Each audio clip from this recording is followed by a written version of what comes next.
Bonjour et bienvenue dans ce nouvel épisode de DJ, le podcast. Je suis Alex Dacosta, animateur radio, entrepreneur, artiste, créateur et organisateur d'événements et DJ avant tout. Pendant 1 heure, je vous propose de découvrir des profils inspirants de femmes et hommes animés par une seule et même chose, la passion. Cette passion qui, malgré toutes les déceptions possibles et imaginables, nous fera aimer quelque chose plus que tout et jusqu'au bout. Notre métier, DJ. C'est toi qui es là, de toute manière, c'est toi qui es. Bon, super. Ah, ben, je vois ça, les gars. Super. Allez, ciao, mec. Ciao. Est-ce que tu peux me faire un petit 1, 2, 3 Viva. 1, 2, 3, viva l'Algérie. Bonjour à tous, bonjour à toutes. Je vais faire un petit mot d'intro. Ok. Et après, je t'emmène. Ouais. T'essaies de me suivre. Ouais, t'inquiète. Alors bonjour à toutes et à tous. Bienvenue dans ce nouvel épisode de DJ le podcast. J'avais dit que pour cette saison 2, j'allais upgrader. DJ le podcast, c'est le podcast. C'est le pote du cast. Ah voilà ça. J'avais dit que pour la saison 2, j'allais upgrader le niveau des invités.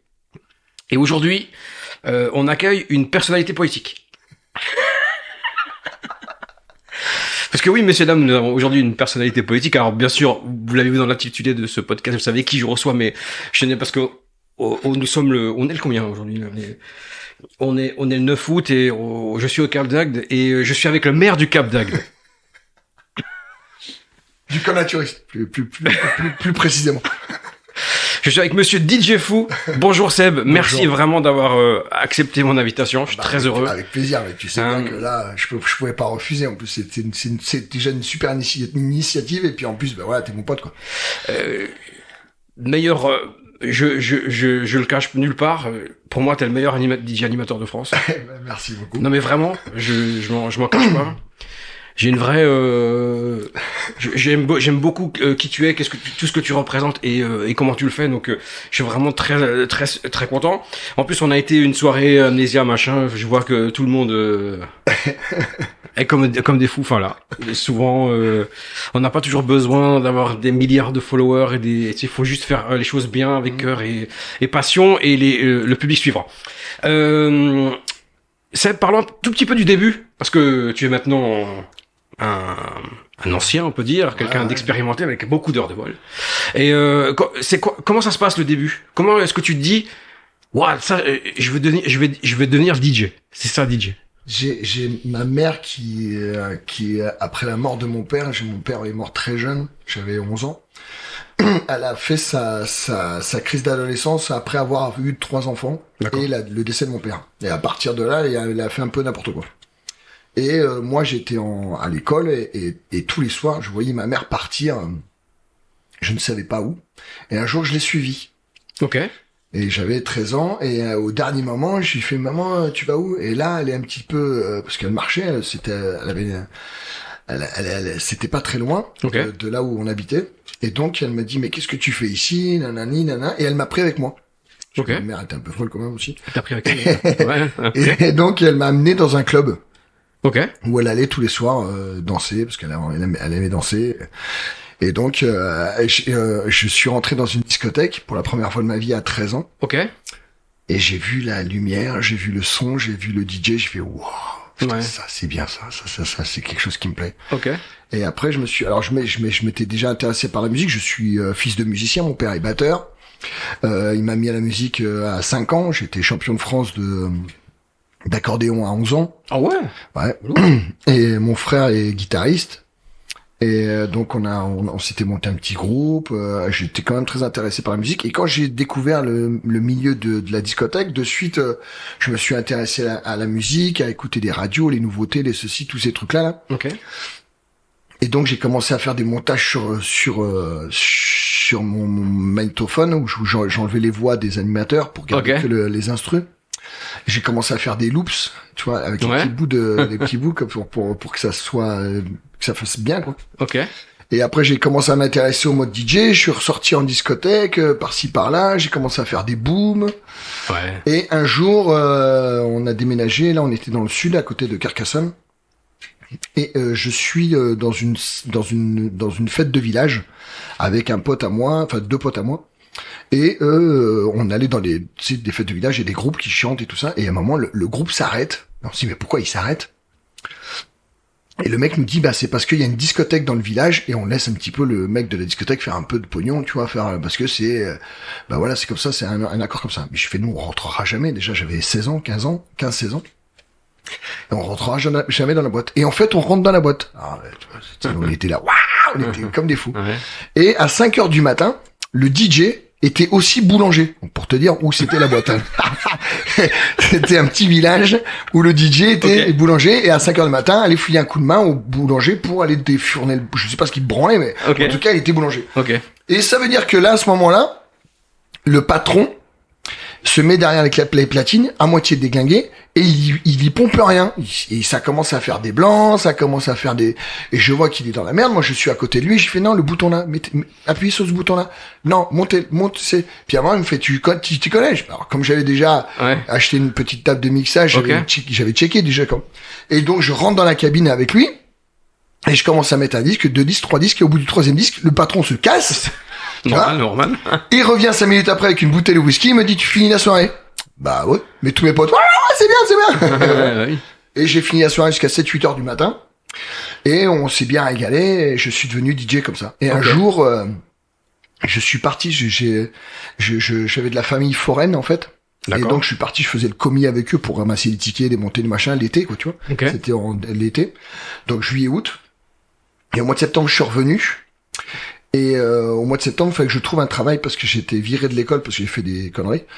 Donc j'avais un choix. Donc comme j'avais 16 ans, je pouvais ou travailler ou continuer mes études, mais j'avais plus le droit de faire des études. Donc il fallait que je travaille parce qu'en plus il fallait que je fasse vraiment, il fallait que je trouve un vrai travail parce que sinon j'allais avoir des gros problèmes. D'accord. Et j'ai recroisé le patron de la discothèque que j'avais vu il y a 3-4 mois avant, qui m'a sauté dessus par hasard, qui m'a dit, écoute, mon DJ boulanger m'a planté, est-ce que ça te brancherait de devenir DJ? J'ai fait, oui, à une seule condition, c'est qu'il me fasse un papier comme quoi je suis ton DJ. Et donc, il m'a fait un papier, j'ai fait une émancipation parce que j'avais que 16 ans.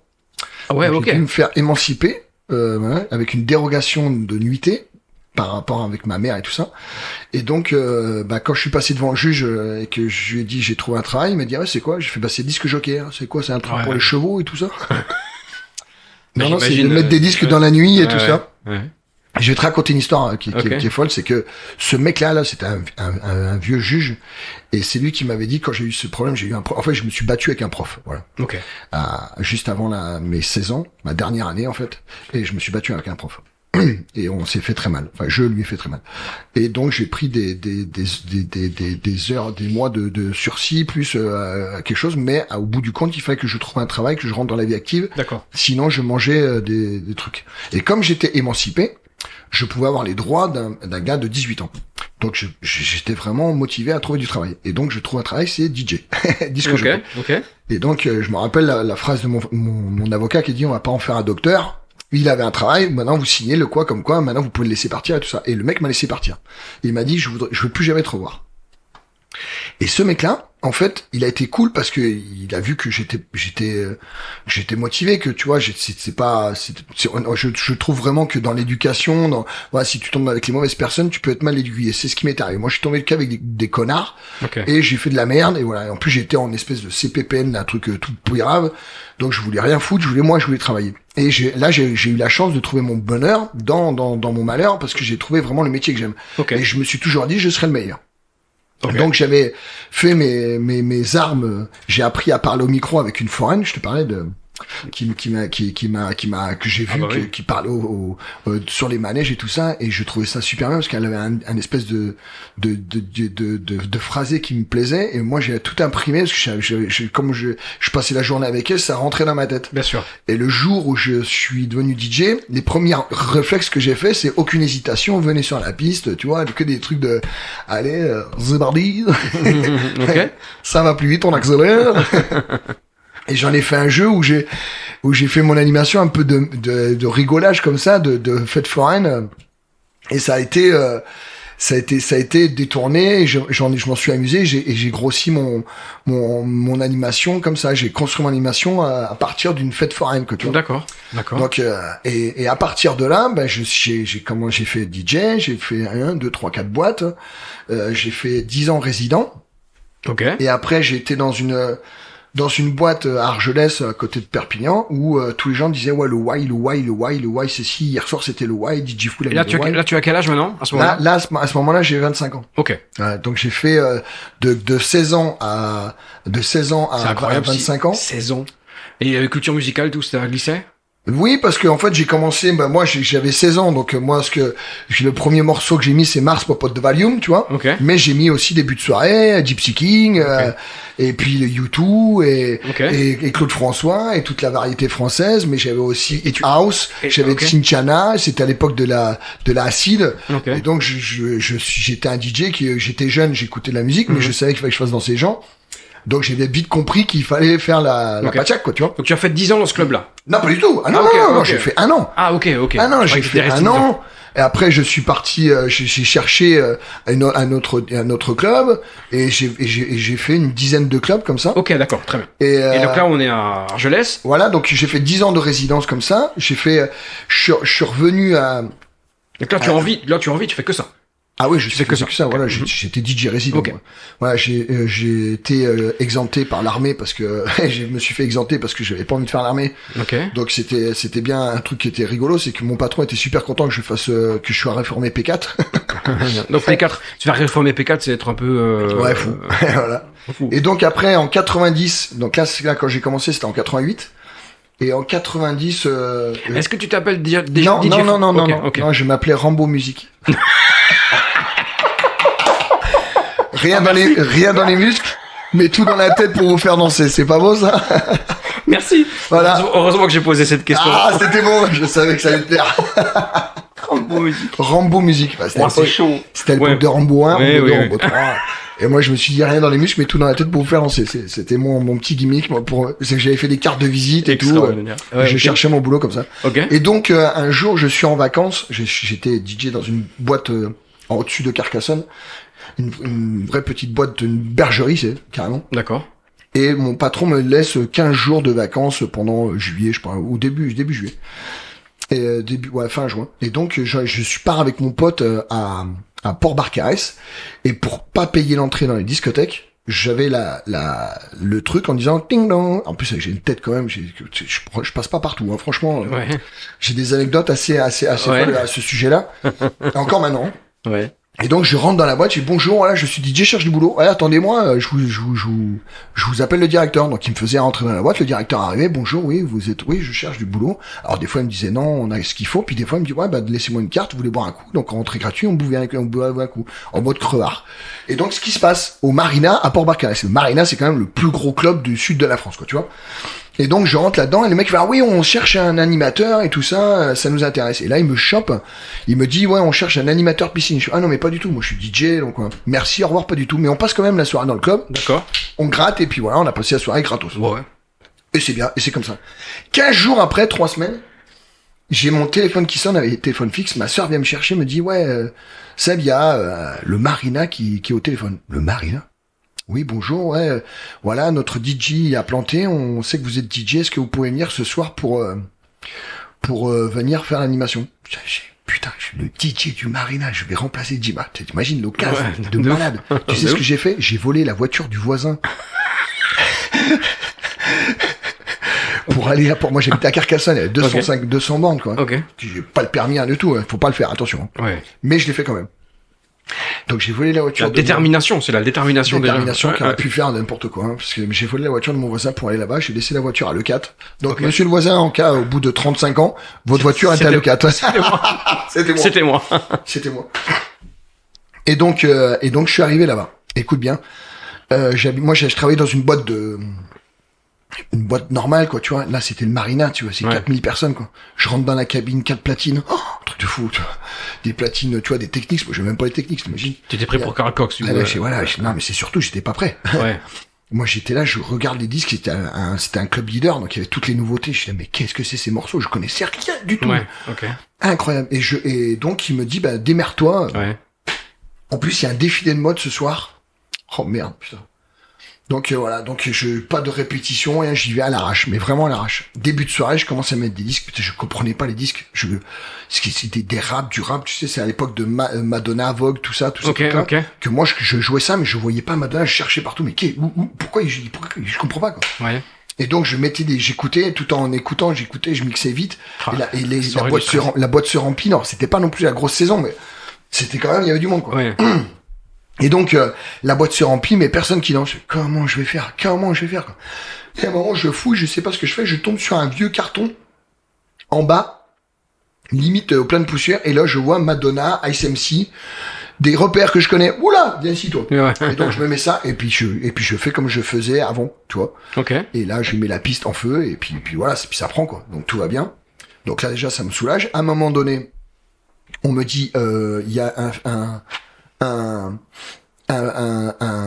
un défilé de mode de jeans, je sais pas, boutique machin. Ouais, bah vas-y, fais ça. Bon, mesdames, messieurs, voilà, on va vous présenter. Il y avait 2 modèles, donc Kevin et Jason, on va dire. Et Brandon. Ok. Donc voilà, alors donc il fallait un petit peu meubler le truc, quoi. Mais bon, ils étaient avec des vestes en jean, des pantalons en jean. Qu'est-ce que je te dise de plus, quoi, tu vois. Donc je dis ben voilà, Kevin il était habillé avec un Lee Cooper en jean, avec une veste en jean. Et là, il y a Brandon avec un Levi's en jean et une chemise en jean. Ah, je commence je me moque pas, mais tu connais un peu mon parler. Je suis toujours un petit peu dans l'humour, un petit peu Pétillant. voilà. Et donc une fois, 2 fois, 3 fois, puis au bout de la 3e fois, bon bah j'ai dit bah voilà, bon ils sont en jean, quoi.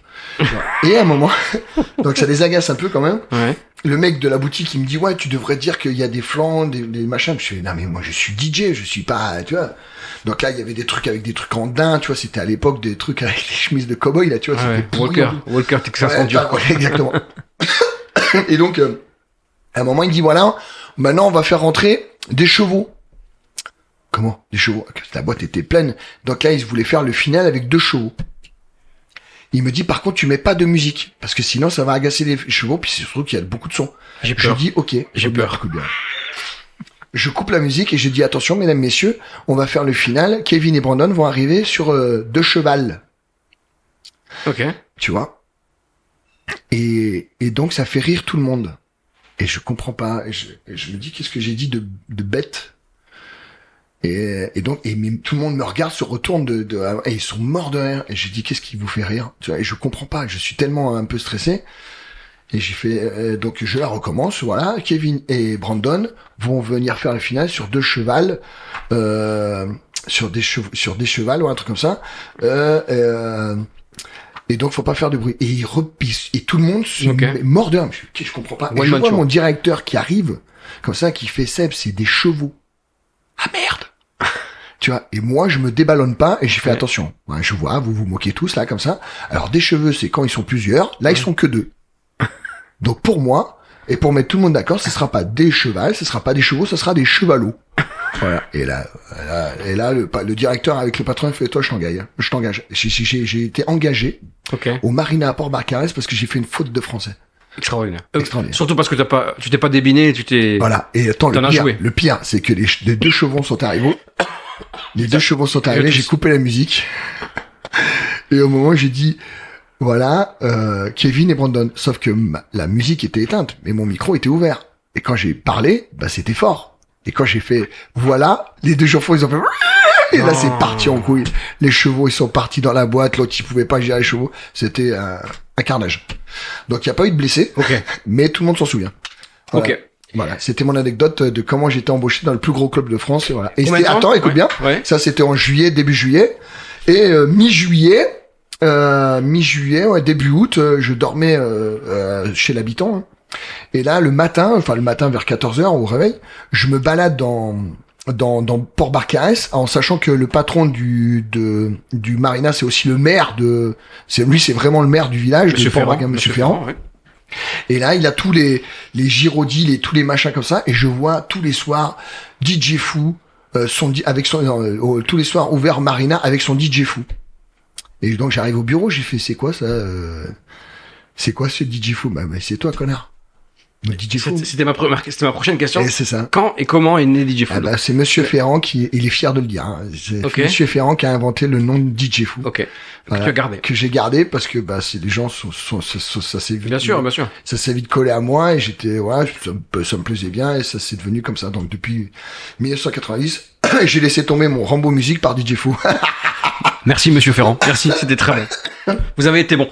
Combien de temps du coup après Marina? Non, 2 mois pour la saison. Okay. Après il a oublié de me payer, on s'est énervé. Puis bon, je suis parti au mois de septembre, je suis revenu dans ma boîte. Et à partir de là, j'ai trouvé d'autres boîtes. Forcément, quand tu pars du Marina, t'as des occasions. En plus là, je venais de faire mes 18 ans. Donc le 2 septembre 90, je faisais mes 18 ans. Et donc, écoute, c'était plus facile pour moi, quoi. Donc j'ai commencé à faire des grosses boîtes comme le Kalimba à Toulouse. J'ai fait le BCM aussi à Toulouse. J'étais plus dans le sud-ouest et tout ça. Ouais. J'ai fait que des gros clubs.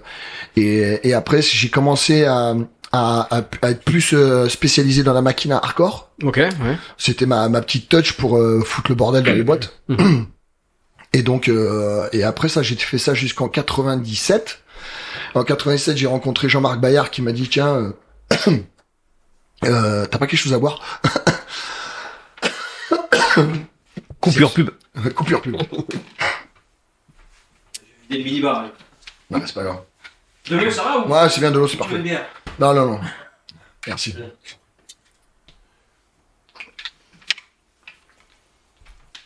On couperait de toute façon. J'imagine. Je le fais d'intro, ça fait direct. Ok, Jean-Marc Bayard qui lui était qui était présentateur du championnat de France de file organisation. D'accord.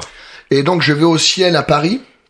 Et il y avait à côté le trophée avec Pascal Bono qui faisait gagner une voiture. Moi je galérais, hein. J'étais DJ mais je gagnais pas. C'était pas non plus. Tu vois, on était DJ résident, c'était pas reconnu comme. Toi pour te dire. Tu vois, je sais pas comment je sais pas, je prenais peut-être je sais pas combien, je me rappelle plus combien je prenais en pas beaucoup, pas beaucoup, ouais, c'est pas dur quoi. En tout cas, c'est dur quand même quoi, tu vois. Et donc je me dis putain l'autre il va faire gagner une bagnole quoi. Et je trouvais que le niveau des DJ dans ces trucs-là, je trouvais que c'était bidon quoi. OK. Et donc il y a champion de France d'un côté et le trophée là, ils sont tous en train de se tiper la bourre et moi je suis au milieu, je fais putain quand même. Hein. L'autre il fait gagner une voiture et toi tu fais gagner des Mars et des Raider, je sais pas comment je trouve que s'il y a pas vraiment ça, mais écoute mec, va gagner la voiture au trophée et puis voilà. Et moi le mec me dit là, le Pascal il me fait je trouve que t'as beaucoup de gueule, tu devrais voir comment. Je vais le faire. Voilà, ça m'a énervé parce qu'ils m'ont provoqué un peu. Ouais. Et donc j'ai fait les deux. J'ai fini en finale. Voilà, comme ça, c'est bon, c'est clair. Voilà, j'ai fini en finale les deux. Voilà, finale du Sud-Ouest. C'était moi et au championnat de France, pareil. Sauf que comme ils se tiraient la bourre, ils ont fait la finale le même jour. Et à un moment, Jean-Marc Bayard il a dit voilà, moi je t'explique que tu sois champion ou pas. Moi, je vois tes compétences et moi je pourrais te faire tourner. Voilà. Ok. C'est ça qui m'a fait changer la vie, ce que j'ai expliqué à Pascal Bono, disant voilà, toi tu m'as pas proposé quelque chose, et le choix était à faire, est-ce que je vais faire la finale au championnat de France ou au trophée de français? Et quand Jean-Marc m'a dit moi j'ai pas de voiture à te faire gagner, par contre moi je peux te faire tourner cet été. Voilà. C'était ça. Et en plus il m'a dit que tu sois champion ou pas, c'est pas grave. Et j'ai pas été champion. Ok. J'ai pas été champion, c'est quelqu'un qui est Christophe Vincent, pas Christophe Vincent, qui est décédé en plus, que j'ai appris son décès il y a deux ans je crois. Un petit jeune là, voilà, c'est lui qui a été champion de France. Okay. Et moi il m'avait dit non t'inquiète pas, c'est pas grave, en plus c'est beaucoup mieux pour moi parce que je peux faire tourner le champion de France et DJ Fou. Et donc on est parti avec ma femme qui faisait la danseuse, une machine à neige et on faisait une tournée comme ça. On a fait 22 dates l'année 97. On en a fait 50. Alors pour vous dire 22 dates dans une année, c'est pas beaucoup. Hein. Surtout quand tu prends 3500 francs, toi ou même pas, je pensais, donc c'est vraiment pas beaucoup.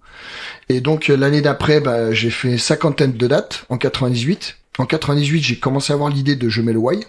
Ok. Que j'avais déjà marronné, que je tenais, quoi, que j'avais dans mon show, mais je me suis jamais pensé de faire un morceau avec. Et j'ai fait ma première maquette. Et je lui ai fait écouter, et lui, il a commencé à faire tourner ça sur toutes les maisons de disques en disant, voilà, il y a lui, il y a un concept et tout ça. Il y a Mort Vinyle de Universal, Matt Guimond, qui a flashé sur le morceau. et qui a dit on trouve ça super marrant, on trouve que c'est vachement dynamique et tout ça. Et ils nous ont signé en 2000. Ok. Enfin, en 99 exactement, parce que ça a pris beaucoup de temps, parce que il y avait pas beaucoup, ils étaient pas tous d'accord en fait. Voilà, il y avait beaucoup de problèmes parce que c'était quand même très hard et ils comprenaient pas pourquoi c'était, mais ils voyaient qu'il y avait quand même du machin. Et moi, je commençais à tourner de plus en plus grâce à la tournée et tout ça. Donc comme je te dis, première année 22 dates, deuxième année 50 dates et je crois que la troisième année, je commençais à taper les presque 80 dates et compagnie. Ouais. Ok. Et donc, les gens ont vu qu'il y avait quand même un potentiel. Et puis, c'est surtout que, ouais, je faisais le boulot, quoi. Et je vais vous dire, en plus, quand on a signé Je mets le Why et qu'on a fait la pub en juillet, ils nous ont sorti le disque en début de saison, que je comprenais pas, parce qu'en fin de compte, ce qu'ils voulaient, c'est faire un tube, tu vois, Ouais. pour que ça joue tout l'été, et pour qu'au mois de septembre, je puisse faire comme un tube, comme ils font les tubes d'été. Donc, ils m'ont sorti le 13 juillet, je trouve que c'était un petit peu tard, mais moi, ça m'a lancé le truc que j'ai pu avoir des disques que j'ai vendus moi-même en soirée, et j'ai vendu presque tous mes disques moi-même en soirée. Donc, au mois de septembre, ils ont vu que j'étais quand même classé dans le top 50. Alors j'étais pas classé, j'étais classé 26e ou un truc comme ça, quoi. Mais j'étais juste derrière Shakira, compagnie. Enfin, c'est des mecs qui ça vendait du disque, hein, à l'époque. Ah ouais, clairement. Bah, pour te dire, j'ai vendu 1 million de singles. Tout est pour tout. Entre les compilations, j'ai fait 10 compilations qu'on fait presque 100 000.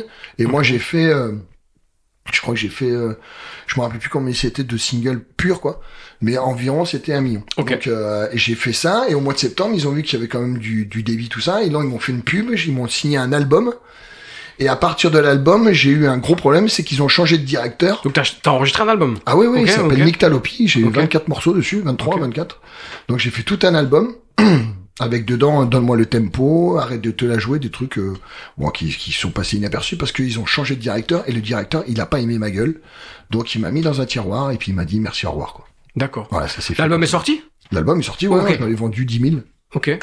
Mais c'était rien, quoi. Il y a pas eu de pub ou très peu. Donc mauvaise expérience avec la prod à ce moment-là. Du coup, pas enrichissante, pas. Non, parce qu'au départ c'était bien le logo, c'est qu'ils l'ont fait. Le côté d'avoir ils voulaient faire un dessin animé avec moi, tu vois, un DJ qui se balaguait dans les machins. Il y avait plein de projets. Et puis à un moment, Universal a changé. C'est parce que moi j'ai signé avec. Comment ça s'appelle?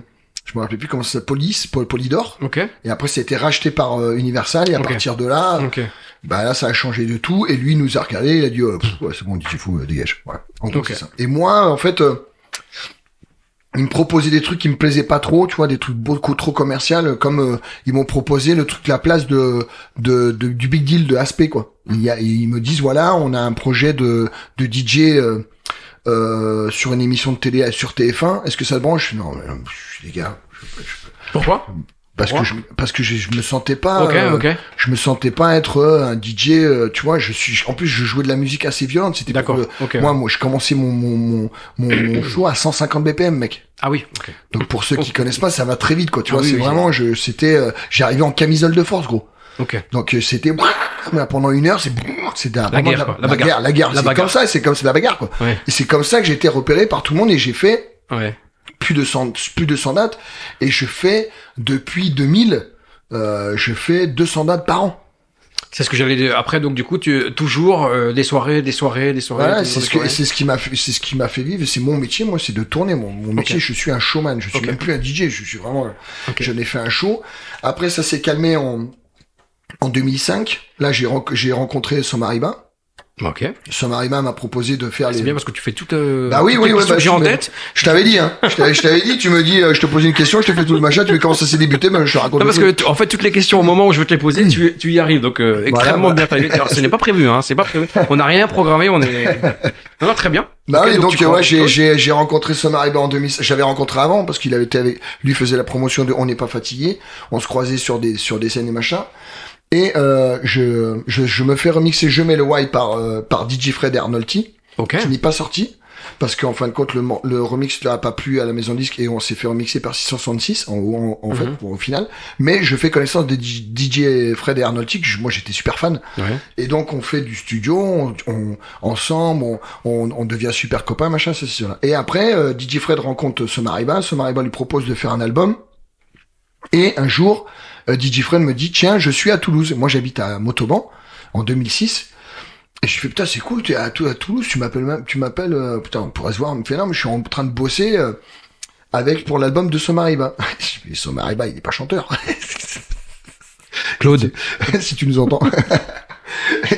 Et donc ça me fait beaucoup rire. Et donc il me fait viens, tu vas voir. Et donc je suis venu. Il m'invite au studio Condorcet à Toulouse. Donc c'est un super studio. Donc déjà j'étais content de voir le studio parce que je suis quand même très fan. Bon, j'aime ça moi. Et donc je rentre dans le studio, magnifique. Et donc ils me font écouter Yaka danser. Mais comment ça sonne? Je fais waouh. Et même la voix de Somariba, je lui ai fait putain. Pour quelqu'un qui chante pas bien. C'était le projet de Claude ou du collectif des gens? Non, Claude. C'était Claude. Claude. Écoute bien, tu vois, l'anecdote de ouf. Et donc, il est là, j'entends ça, tout ça, puis il me fait visiter pendant qu'il fait visiter, j'entends le machin, puis là, il me fait, tiens, c'est la salle machin. Et là, il me dit, tiens, regarde, là, ce micro-là, il a servi pour l'album 9 de Lara Fabian. Waouh! Tu vois, je suis comme ça. Donc là, si je parle comme ça tout près du micro, je suis presque à la bouche de Lara Fabian. Il me fait, c'est un peu ça. À l'époque, Lara Fabian, c'est quand même, c'est Lara Fabian. Ouais, c'est pas qu'à l'époque, c'est toujours Lara Fabian. Lara Fabian restera Lara Fabian, quoi, tu vois. C'est quand même, voilà. Et donc, pendant que... On a un fan de Lara Fabian. Non, pas du tout, mais pas du tout. Je respecte le boulot, tu vois. Bien sûr. C'est vraiment, absolument. C'est comme Céline Dion, il y a des gonzesses, ils ont des voix, et là, tu sais que t'avais à côté, j'ai le fantôme de Lara Fabian autour de moi, quoi. Oui. Et donc, je prends le casque comme ça, il était en train de faire le mix de Yaka danser, et pendant qu'il est en train de faire ça, quand je suis en train d'écouter, moi, Yaka danser, moi je fais Yaka danser, tout, et je fais du yaourt, quoi, tu vois, le machin. Et là, Freddy stop, il fait, vas-y, recommence. Je fais, recommence quoi? Recommence là, ton Yaka, machin.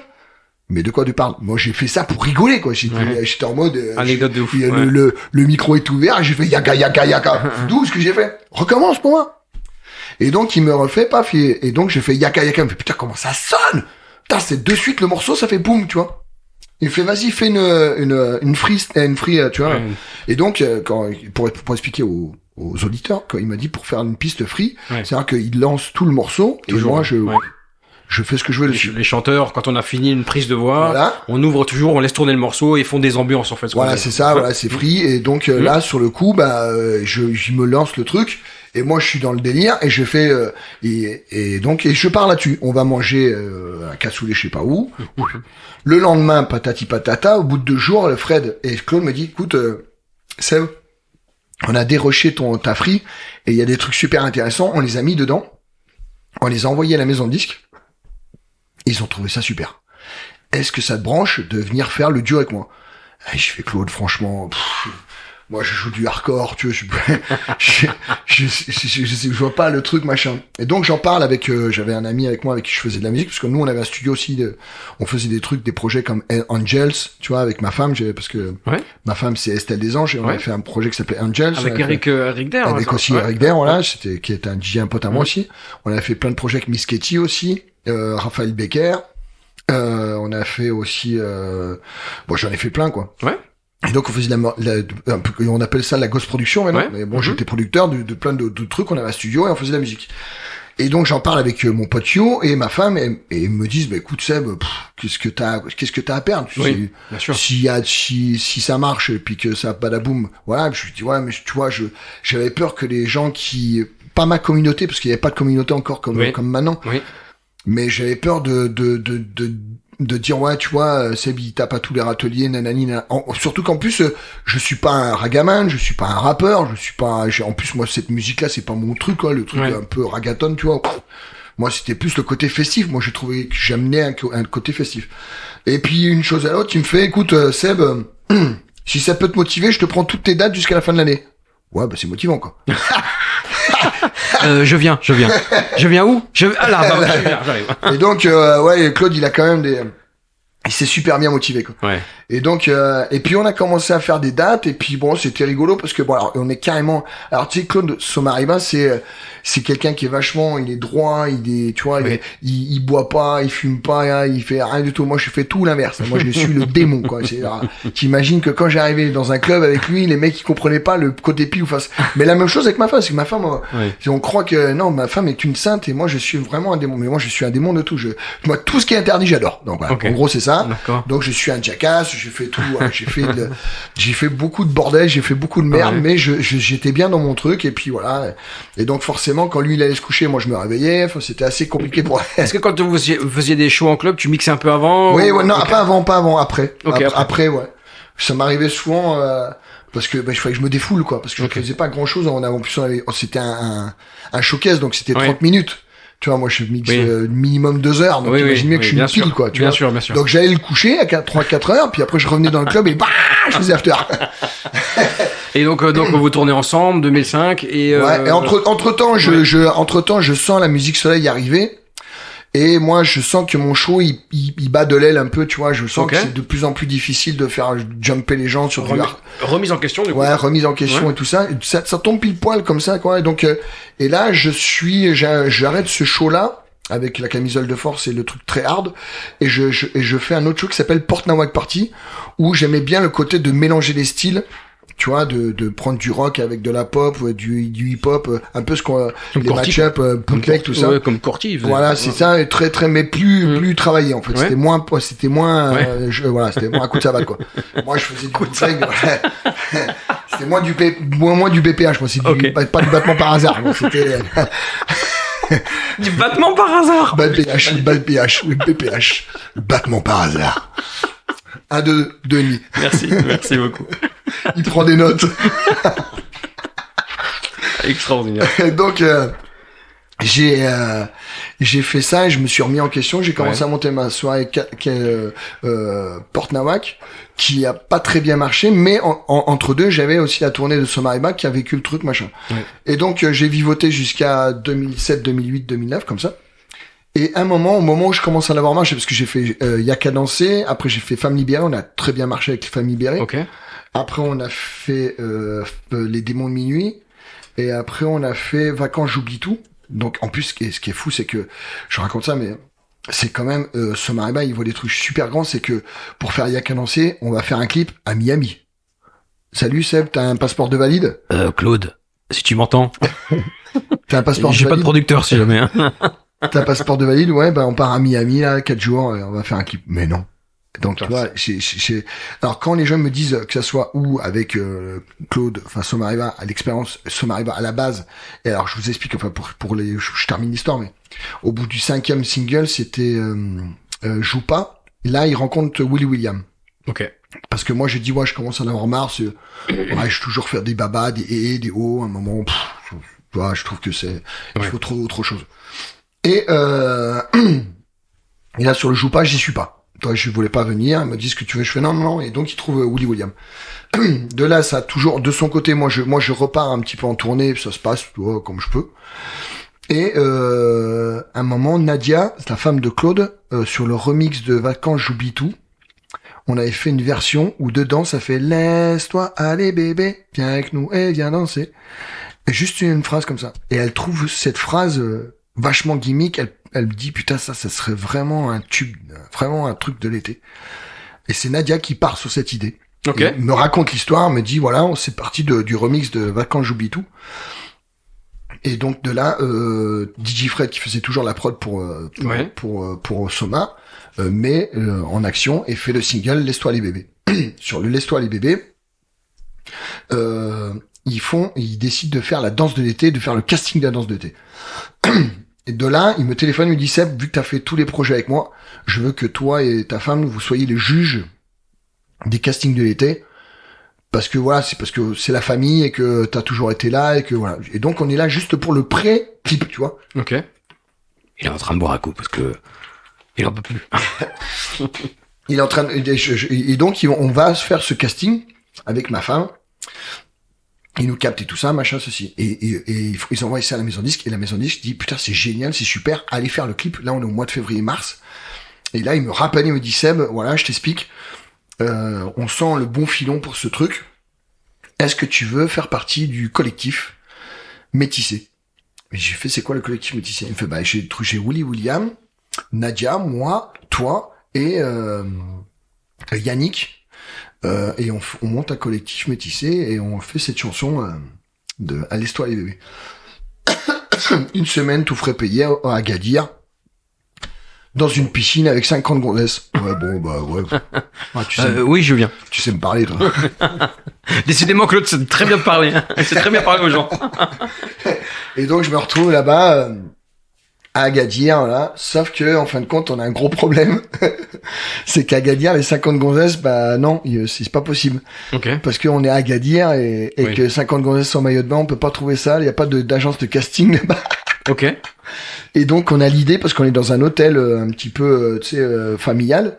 Et l'un dans l'autre, j'ai l'idée de... parce qu'on est vraiment dans la merde. Il faut qu'on tourne le clip et on a personne. Quoi. Oui. Et on dit... parce qu'ils pensaient qu'ils allaient trouver 50 filles là-bas. Mais non, mais c'est pas possible.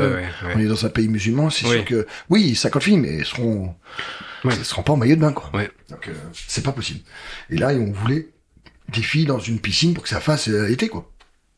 Et donc, j'ai l'idée de dire on va prendre les 4 hôtels il y avait 4 hôtels qui étaient alignés les uns aux autres et on va inviter tous les enfants de tous les hôtels à venir faire le clip. Voilà. Et ça c'est moi qui ai eu cette idée. Voilà. Bravo. Et donc et on s'est retrouvé avec 80 gamins dans une piscine en train de faire les JO. Et puis voilà, ça a donné Laisse-toi les bébés, et voilà, et donc je me suis retrouvé en plein milieu en train de faire put your hands up. Et Tout ce que tu voulais plus faire. Et voilà, et donc attends, je t'explique. Et donc moi je pars en tournée, parce que ça c'est le mois de mars, je pars en tournée, au mois de juillet-août je suis au Cap d'Agde, au camp naturiste, là aussi que tu viens de voir, là, le village magique. Et tu as vu que le village magique, c'est plus dans un monde, quoi, c'est plus en France, quoi. Oui. Et je suis dans un petit bar où je suis DJ toute la semaine là-bas et tous les week-ends je suis dans les férias, tout ça. Et je comprends pas, tu vois, de plus en plus les semaines passent, tu vois. Et je vois les gens qui sont tous en train de me sourire, bonjour. Je comprends pas. J'appelle ma femme, je fais chérie, j'ai un problème. Je sens que je suis regardé tout le temps. Je vais faire des courses, tout le monde me regarde, bonjour, on peut faire une photo. Je comprends pas du tout. Mais moi, je vais t'expliquer pourquoi. Je sais pas. Tu passes 50 fois par la télé. Ah bon? Mais j'étais pas au courant. Tu sais, c'est à l'époque de MCM et tout ça. Ouais. Laisse-toi les bébés, ça tournait en boucle. Ouais. Au moment c'était presque le 15, vers un mois d'août, là. Je raccroche, je te jure, c'est vrai, ça s'est fait comme ça. Je comprends mieux pourquoi tout le monde me regarde en disant bonjour, tu vois. Et là, il y a Somariba qui me rappelle 5 minutes après et qui me dit Seb, est-ce que tu peux être là le 17 août, 18 août, on fait les 2 autres clips Collectif Métissé et On n'est pas couché à Bordeaux. Et je fais non mais Claude, non, moi je t'explique, tu m'as fait une fois, c'était bien, on a bien rigolé, là c'était rigolo, maintenant stop, arrête. Et là arrive l'argument. Voilà, l'argument là, c'est plus lui qui explique, okay. Hein, là, je dis non Claude, c'est bon. Okay. On était bien, on va s'arrêter là. Moi, si je trouve ça rigolo, c'est sympa, mais non, mais si Seb, c'est vraiment important. Là, on a signé un album et tout ça. Franchement, là, ça part vraiment bien. Ouais, mais c'est bien, mais franchement, ça va prendre du temps, machin, tout ça. Il finit, mais encore, voilà, il me dit, voilà, on a toutes les dates de boucler jusqu'à la fin de l'année. Je sais, Claude, tu me l'as déjà fait la première fois. Et donc, je suis pas chaud. Il raccroche. 2 minutes après, il y a la maison de disques qui me téléphone. Ah oui. Franck Descoudins, qui fait écoute Seb, on signe l'album, plus peut-être 3 albums derrière, parce que t'es là. Parce que tu fais le truc, parce que vraiment on voit, tu donnes vraiment de la pulsion dans le groupe, en plus à l'image, bon ben voilà, on voit Tatouf, tu fais bien le truc, machin, ceci, cela, ça serait bien que tu fasses, au moins, vas-y, fais les 2 derniers clips là, puis après on en rediscute et tout ça. Bon, d'accord. On va pas planter le projet. Non, donc, voilà, c'est ça. Puis en plus, voilà, Somariva, c'est quelqu'un que je connais depuis longtemps. Je sais comment il a bataillé. Je sais, tu vois, que ceci, cela. Et moi, je te dis, c'est pas que j'avais des projets. J'avais pas de projet. C'était juste, j'avais peur de me sentir pas à l'aise. Et ils ont été super cool. Ils m'ont tous mis bien à l'aise. Franchement, comme on pourrait reprendre le sketch d'Astérix, là, est-ce que c'est une bonne ou une mauvaise, Expérience, non, ça a été une expérience. Elle est pas bonne, mais mauvaise. J'ai eu la chance de faire des clips à Miami. J'ai eu la chance de faire des scènes de 50 000 personnes. J'ai fait des trucs de ouf avec le collectif Métissé qui m'ont permis des trucs que je pourrais peut-être pas faire maintenant. Après, j'avais pas envie de le faire parce qu'il y a aussi des trucs qui sont pas bien. C'est que j'étais super visible. Je pouvais plus aller en course. Je pouvais plus amener mon fils à l'école. Il y a des trucs. Moi, je suis un mec cool, tu vois. Je pissais dans une station essence. Je pouvais même plus faire ça. Okay. Toi, parce que y a un mec qui me prend en photo, parce qu'il y a un mec qui veut me prendre une photo avec moi, et tu peux pas dire non, tu vois. Donc t'es gentil, c'est épuisant, c'est fatigant, tu vois, c'est le package, quoi. Et donc en plus avec la tête que j'ai, bah forcément facile à repérer. Donc à un moment, eux ils allaient manger des glaces et puis moi j'étais puni dans la loge, quoi. Bon, c'est là, fais chier, quoi, tu vois. Donc il y a des bonnes choses, il y a des mauvaises choses. J'ai passé des bons moments. On a été jusqu'en 2012 avec le collectif Métissé, puis à un moment j'ai dit ouais c'est bon, on a fait le tour. Et après voilà, comme j'étais pas producteur, c'était quand même c'est le bébé à Somariva. Comme j'ai dit à Soma, on va pas se fâcher. C'est ton bébé. Chaque fois que tu donnes des idées, nous tu nous écoutes à peu près ou à moitié. Moi je te dis moi faire des clips dans une piscine une fois, 2 fois, 10 fois, bon maintenant moi ça me saoule un peu. Ouais. Je sais qu'on est on est la compagnie créole des années 2000, ça me dérange pas du tout, on était bien comme ça, c'est bien comme ça. Là, maintenant, toi, tu veux te mettre en costard, tu veux faire des trucs un peu plus chiadés, ceci. Moi, je trouve que c'est pas ma place. Je n'ai jamais été en costard, je veux pas être en costard. Moi, je suis en short avec un t-shirt de basket et je veux rester comme ça. Donc, comme je me sens pas à l'aise, là, je pense qu'on a fait le machin. Voilà, laisse-moi partir. Moi, en plus, j'avais d'autres projets. Je voulais faire un album de funk, je voulais faire d'autres trucs. J'avais vraiment envie de faire trucs. Et puis, de plus en plus, il y avait l'époque de l'EDM qui arrivait, tout ça. Ouais, je sentais que Afrojack, tout ça, ça me chatouillait beaucoup, tu vois. Donc, je faisais beaucoup d'after mix juste après le show. Et je me regarde, moi, mon métier, c'est DJ, quoi, tu vois. Oui, ok, ouais. C'est pas MC. Donc, en 2012, d'un accord comme un accord, on a arrêté. Très bien. Moi, j'ai pris la route. Il a repris la route. Et puis voilà, ça s'est bien passé. Et là, on a fêté en 2019, les 10 ans. J'ai monté sur scène à l'Olympia. C'est une chance. J'étais super honoré de monter sur la scène de l'Olympia, quand même. C'est quand même cool. Et donc, j'ai fait la chanson Laisse-toi les bébés. Respect pour Claude qui t'a quand même fait revenir.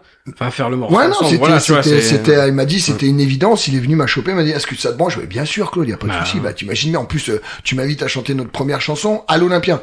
Toi, j'ai touché le rideau, c'est cool, tu vois, c'est un beau moment, quoi.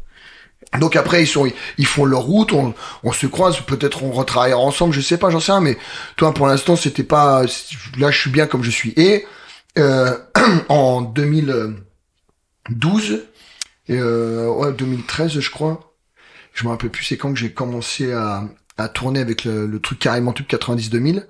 Là, à ce moment, cette période a été très compliquée pour moi parce que je sais plus quoi faire en club. Il y avait toute cette mode de Jul qui arrivait, toute la musique urbaine. Ok. Je me sentais plus à ma place, je savais plus quoi mettre comme musique et j'étais vraiment je me suis dit je vais arrêter le truc. Alors j'avais 2 solutions, ou j'étais trop branché ou j'étais trop kitsch. Tu vois, j'arrivais pas moi à me mettre dans la musique actuelle. La musique actuelle me plaisait pas, moi. Tout ce qui est Maître Gims, Yaka, tous ces trucs-là, c'était pas bon. Okay. Il reboit parce qu'il est très sec. Et donc, vient le jour, encore une bonne étoile, où il y a un mec qui me dit, tiens Seb, est-ce que tu voudrais faire une soirée 90-2000 dans mon club? Et je fais non, mais non, il y a DJ Mast qui fait ça. C'est à lui, tout ça. Il me fait non, moi, DJ Mast, c'est mon concurrent. Il va dans la boîte concurrente. Et moi, mes clients, ils me réclament une soirée 90-2000. Et je pense que tu es la bonne personne pour faire cette émission, cette soirée. Et j'ai fait cette soirée. Et je me suis tellement régalé. C'était tellement bien de rejouer tous les vieux trucs que je faisais plus avant. Du coup, c'était le bon compromis entre ton amour pour la musique électronique et un peu. Et voilà, non, c'était, alors oui, effectivement, je jouais plus de nouveautés, mais je rejouais des vieux morceaux techno, que je jouais avant. Et puis c'est des morceaux avec lesquels j'ai joué toute ma vie, quoi, tu vois, donc, c'était super. Et j'ai passé un bon moment comme ça. J'ai été voir mon producteur, qui est toujours mon producteur carrément prod, Fanou. Et je lui dis, putain, j'ai passé un super moment, patati patata. Et lui me dit, bah tiens, et je lui dis, tiens, ça serait bien de monter une soirée 90-2000, nanani, nanani. Et donc, il me sort carrément tube. Il me dit, moi, je suis en train de monter un projet, carrément tube soleil, carrément tube nanani. Je fais, putain, mais carrément tube 90-2000. Et là, ça part de là. Okay. Et là, depuis, alors je crois qu'à, je me rappelle plus les dates vraiment. Je sais pas si c'est après l'Indigo ou avant l'Indigo que j'ai commencé cette tournée. Je crois que c'est après. Je crois que c'est après, ouais. Ouais. Et donc, ouais, en 2014, c'est là qu'on s'est connus. Bon, c'est qu'on s'était un petit peu connus avant. Mais en 2014, J'ai fait la pire erreur de ma vie, quoi. C'est d'être gérant d'une disque. Vers à Collioure, vers Ouais. Perpignan, région. qui était historiquement un gros club, En plein air, ultra connu. Enfin, t'as pas pris non plus À 4000 le. personnes. Voilà. Donc ouais, je me souviens très bien. C'était extraordinaire cette expérience. Et donc c'est là que j'ai découvert des jeunes DJ comme Alex D'Acosta, Ouais. DJ Benz, Ouais. tu vois, JC Nitro. Ouais. Alors j'ai DJ Benz, c'était le lundi, tous moi, les lundis. Moi, j'étais le Toi, mercredi. t'étais le mercredi. Ouais. Moi, je faisais la paint. C'est Ouais. moi qui ai fait la première soirée avec Ouais. les trucs paint, là où Ouais. on faisait tout le monde de couleur. Le mardi. Le mercredi, c'était toi. Le jeudi, c'était la kitsch avec Philippe B. Ouais. Vendredi, samedi, c'était club avec plein d'artistes comme Showtek. Ouais. J'ai fait les premiers, j'ai fait des soirées aussi. T'avais fait Gillionnaire de Major Lazer, je me souviens aussi. Ouais. Ah, j'ai fait du lourd, hein. J'ai fait, C'était très bien, très bien. Et alors, après, de restaurants ouverts en hiver, j'ai fait me faire un nouvel an. Ouais, c'est vrai. Avec c'est vrai. American Bah ouais, Border parce Line. qu'on avait tellement de choses à payer qu'on n'arrivait pas à s'en sortir. On Ouais. a dit, bon, on va tenir jusqu'à temps qu'on peut tenir. Puis Ok. à un moment, un jour, au mois de mars, le toit s'est arraché, on n'a pas pu, parce qu'on n'avait pas plus d'argent, puis que c'était compliqué pour les assurances. Et on a arrêté, on a perdu 200 000 euros, on est rentré à la maison, et puis voilà. Donc voilà, c'est quand même bon, c'est une très très très mauvaise expérience, mais après ça a été super bon parce que j'ai kiffé de faire ce que j'ai fait, Ouais. d'organiser mes soirées. En plus, on est dans toute l'histoire de l'Indigo, c'est moi qui ai fait le plus gros chiffre d'affaires. Ok. Mais j'ai claqué le plus gros chiffre aussi. Ouais, bien sûr. Après, donc là, ça a plus jamais rouvert, je crois. en plus. Si, ça a réouvert après, ils ont réessayé avec un autre résident, avec un autre gérant. Bon, il a travaillé sur mes acquis, on va dire. Mhm. Puis ça s'est effacé. La deuxième année, ils ont recommencé. Puis là, ça a été de la merde. Ok. Et il y a eu beaucoup de problèmes. Et après, à un moment, le patron du casino a dit Parce que c'est Je- collé à un casino, ouais, c'est Voilà. vrai, ouais. Et donc, il a dit, écoutez, je donne l'annonce. Si quelqu'un veut le prendre, on le prend. Si, par exemple, personne le prend, je passe une année comme ça. Si je vois que je gagne plus d'argent comme ça avec le casino, je ne rouvre plus la boîte. Ce qui s'est passé. Ok.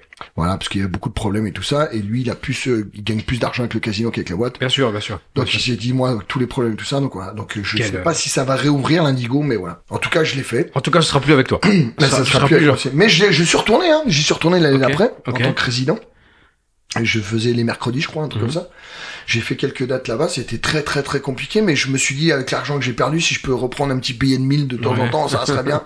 Donc voilà. Et après, à partir de là, j'ai continué là, on est en 2023. en 2015 et là, Ah. depuis 2015, j'ai ma soirée carrément tube Ok. 99 000 qui marche très très fort. Je suis à plus de 250 dates par an.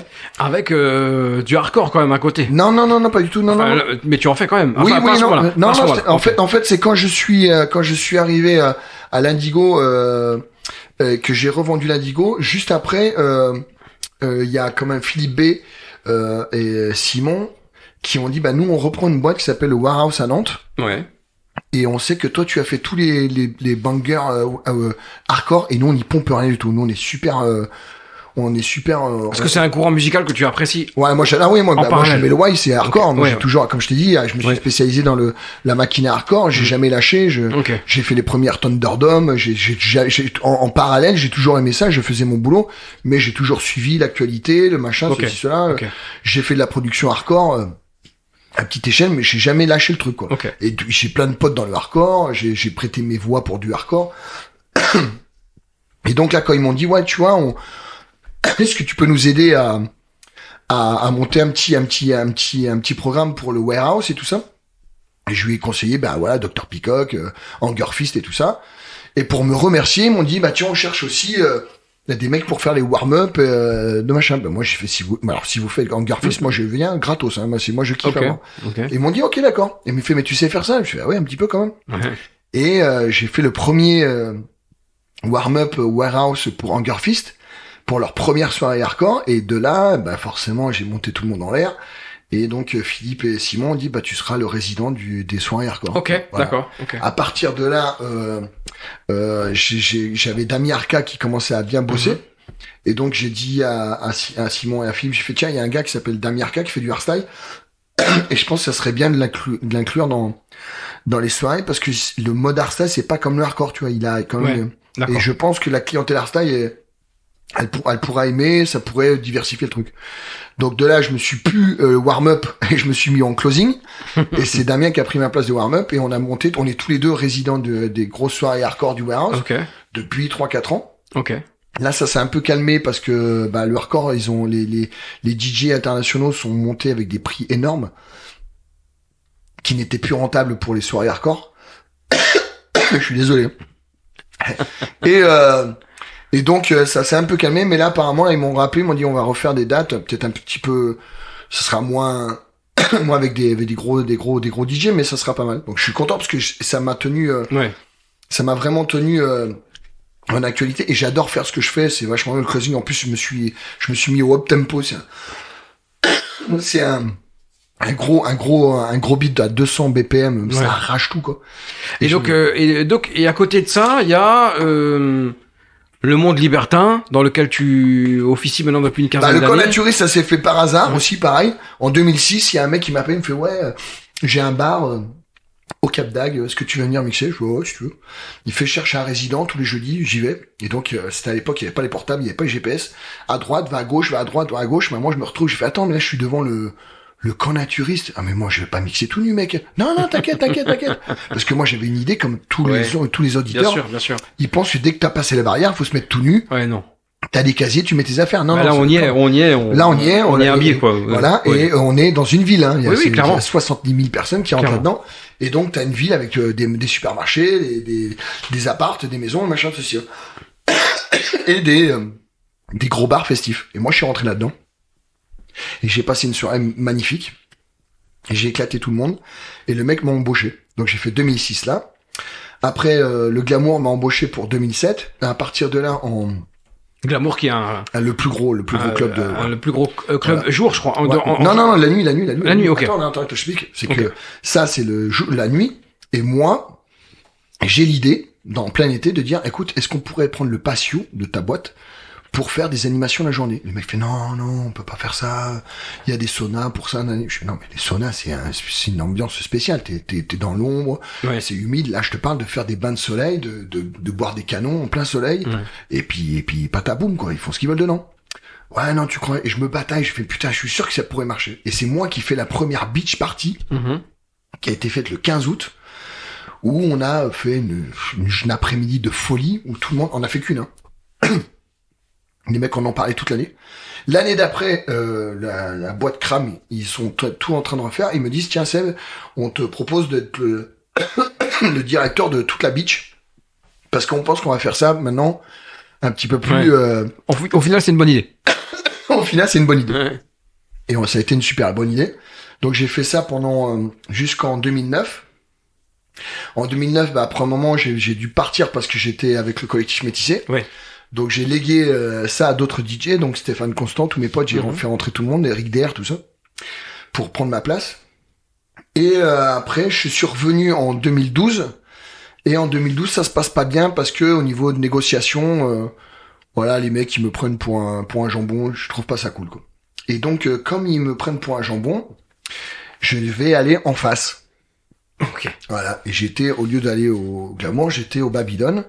Et par hasard aussi, pareil, c'est une copine à moi qui a une boutique de fringues et qui me dit je cherche un DJ pour mettre la musique de mon défilé. Est-ce que tu es dispo? Je fais oui, je suis dispo parce que le soir je travaille au Pacha sur l'île des loisirs. Si tu veux, je peux venir l'après-midi, je te mets la musique. Ce que je fais. Et je mets la musique à 16h l'après-midi. Donc ça dure une demi-heure. Mais après une demi-heure, il se passe plus rien. Et moi, je dis au patron, Andrea, si tu veux, je peux continuer à mettre de la musique. Moi, ça me chauffe. Les gens sont là. Ouais, si tu veux. Sauf qu'il aurait jamais dû me dire ça. C'est parti en couille. Ok. Où j'ai mis tout le monde en l'air. De là, le grand patron l'a fait. Oh, mais c'est quoi, qu'est-ce que t'as fait là? On n'a jamais vu ça ici. Écoute, est-ce que tu es dispo? Est-ce que tu veux le refaire? Mais je fais, je suis là tous les mercredis. Si vous voulez, je peux venir tous les mercredis après-midi. Voilà, ça part comme ça. Et j'ai fait les plus grosses pool parties. Extraordinaire. Et en plus, voilà, c'est pas pareil que la France. Enfin, c'est pas comme je dis la France, parce que le village magique, c'est vraiment ce milieu libertin. Les gens, déjà, sont plus âgés. C'est pas la même façon de travailler qu'un club français. Là, vous voyez, là, en ce moment, dans les clubs français, c'est très urbain. Bah ici c'est pas urbain du tout. Pas du tout, ouais, pas du tout. Tu vois, et on écoute de la house, de la tech house, les latinos, de la disco house, de la grosse techno. Enfin c'est incroyable quoi. Tu es pas du tout en France quoi. Et c'est parce qu'il y a beaucoup de vibes, il y a beaucoup de nationalités. Et ça fait ça. Puis nous aussi on se bat pour ça. On essaie alors je sais qu'il y a des bars qui jouent des trucs un peu wesh machin, mais bon, nous on a fait le choix de rester comme ça et ça marche bien et les gens aiment ça. Donc on en profite comme ça et ça fait des années que ça fait. Et là on est en 2023. On a eu beaucoup de problèmes. Ça a été très très dur pour moi le Covid, mais en fait même quand je dis très très dur non parce que ça m'a fait réfléchir et quand je te dis quand j'étais à fond dans les excès, dans l'alcool ou dans le reste, quand je me suis retrouvé bloqué chez moi, ça m'a fait réfléchir. J'ai redécouvert ma femme, mon fils que j'avais pas vu grandir parce que j'étais constamment sur les routes. Me suis remis à aimer l'essentiel, on va dire. Et quand je suis reparti tout doucement dans tourner, ben voilà, il y a des choses je me suis dit, je suis en train de j'étais dans un monde assez illusoire par rapport à mes excès et je savais que j'allais perdre ce que j'aime le plus. C'est que moi j'aime mon côté famille, c'est mon équilibre. En fait, ma femme me dit, mais pourquoi tu fais ça? C'est parce que vraiment c'est que je mets tellement de folie le week-end que j'ai besoin d'être vraiment cool chez moi. Tu verras, chez moi j'habite à la campagne, il y a pas un bruit, je suis dans un hamac, Et tout do you fou alors? Alors ça voilà, ça c'est je pense que beaucoup de gens qui nous écoutent ont suivi non moi cette expérience incroyable. C'est pareil, c'est aussi j'ai beaucoup de chance parce que je crois pas en Dieu, je suis vraiment athée, mais j'ai vraiment une bonne étoile sur des trucs comme ça, des flashs, je sais pas, à chaque fois que je suis au bout du gouffre ou au bout du précipice, il y a toujours un moment, ah bah tiens, et si on ferait pas ça? Et j'ai toujours été en travail d'urgence, j'ai toujours été bon comme ça quoi. Okay. Et là, c'est ça, je suis dans le Covid, je panique beaucoup, je suis en crise de manque, je vous avoue, ça a été très dur pour moi parce que quand j'étais en tournée toutes ces années, je sentais pas le manque parce que chaque semaine je reprenais des trucs, que ça soit l'alcool ou la drogue, ça a été très très très et je sentais rien. Et le jour où je suis arrivé chez moi, j'avais pas de motivation et surtout de tentation, ben là je me suis retrouvé, on me faisait mais qu'est-ce qui se passe, j'ai des trucs dans mon corps, dans ma tête, je me dis qu'est-ce qui m'arrive quoi. Et mon docteur m'a dit non, t'es en manque. Ah d'accord, ok d'accord. Donc il m'a dit il faut que tu fasses du vélo, il faut que tu recrées de la vraie dopamine parce que ton corps n'a plus de dopamine, il faut que tu recrées de la vraie dopamine naturelle. Donc j'ai commencé à pédaler et j'ai pédalé beaucoup. Putain là-bas je me suis cassé le cul. J'aurais pu faire le Tour de France à un moment, j'étais tellement motivé. Ok. Et à un moment je suis à la campagne comme je t'expliquais et je dis aux gens c'était à l'époque au début qu'on faisait des lives, c'était vraiment les débuts. Et moi j'en faisais quelques-uns de temps en temps quand j'étais avec mes potes où on se massacrait la gueule chez moi. Et je dis bah tiens on va allumer la caméra, on va faire profiter les gens. Et j'ai vu que les gens aimaient bien. Tu vois, je faisais des gros marathons. Et là je dis écoutez, il y a beaucoup de gens qui m'ont envoyé des messages, je dis est-ce que tu vas refaire des lives et tout ça. Je fais écoutez non je peux pas faire des lives parce que maintenant qu'on est tous confinés, moi je suis ravitaillé par les corbeaux. Je suis en 4G, j'ai pas de DSL. Donc comme tout le monde au même moment tape dans le cloud de réseau, on a tous un réseau de merde. Donc je ne peux plus faire de live. Le seul moment où je pourrais faire du live, c'est le matin quand tout le monde dort vers 9-10 heures du matin. Sauf que là, moi je fais mon sport, je fais du vélo et tout ça. Et il y en a un qui dit ça serait bien qu'on fasse du sport ensemble. Je fais si vous voulez, si vous voulez, mais je me vois pas allumer ma caméra et pédaler comme un connard en train de dire allez-y c'est bon il va se motive, tu vois, je me sentais pas à faire ça. Par contre, si vous voulez, je peux vous mettre de la musique et puis moi je vous fais Véronique et Davina et puis je vous fais prof de sport. Et les mecs fait chiche. Ah me chauffe pas mec. Et donc le lendemain je fais rendez-vous à 10h du matin. Et je m'habille en professeur de sport. J'appelle un pote qui fait de la salle de stretch machin. Je fais tu pourrais pas me donner 2-3 petits mouvements que je pourrais faire en disant pour chauffer les gens, pour rigoler, mais pour que je fasse un truc assez sympa. Et donc il me fait un petit cours vite fait. Et à 10h du matin, je mets la bande Tutu You Too, c'était le Gym Tonic. Et bonjour. Alors c'est pas de micro avec le téléphone comme ça, c'était à l'arrache c'est la musique comme ça, je me suis cassé la voix, je devais partir je voulais faire 10h midi. Mais à 11h, j'ai fait si je remets encore un disque, je tombe. Je vais mourir en direct. Avec la voix, il faut que je porte sans micro. En plus, je mets un morceau Et après, j'ai dit, je vais faire free. Sauf que je voyais les gens qui parlaient, donc le temps que je voyais les gens qu'il faut que je parle avec eux, j'arrivais plus à réfléchir. Ah ouais. J'étais perdu. Ça a été l'enfer pendant 1 heure. Mais il y a eu un succès. Il y avait 300 personnes qui étaient connectées, quoi. Et donc, je leur dis, bah écoutez, si vous avez aimé, si vous voulez, on refait ça demain. De toute façon, j'ai que ça à faire. Donc, et puis j'ai que ça à faire. Et donc, je fais un sondage et tout le monde dit, bah oui. Sauf que là, je prépare mon émission, quand même. Ok. Là, le lendemain, je prépare mon émission. Et là, ça se passe un peu mieux. Je coordonne un petit peu le truc. Et là, on n'est plus 300, on est 600. Et après, c'était, je sais pas, je me rappelle plus c'était quand, je fais ça tous les jours. Et j'ai dit, bon, le dimanche, je vais pas le faire. Sauf que là, c'est le dimanche de Pâques. Et là, je me dis, putain, ça serait bien quand même que on fasse le dimanche la messe de Pâques. J'arrive en Jésus. Et on ouvre le Facebook, et voilà, la messe de DJ Fou, quoi. Et là, je le fais. Et j'ai fait, je vous donne rendez-vous à 11h pour la messe. Et là, on fait 3000 personnes, quoi. Ouais. C'est incroyable. C'est incroyable. Je suis avec mon fils qui est habillé. Et on est tous les deux, mais on a passé un moment de folie. Et donc, forcément, les gens, ils ont voulu en avoir plus.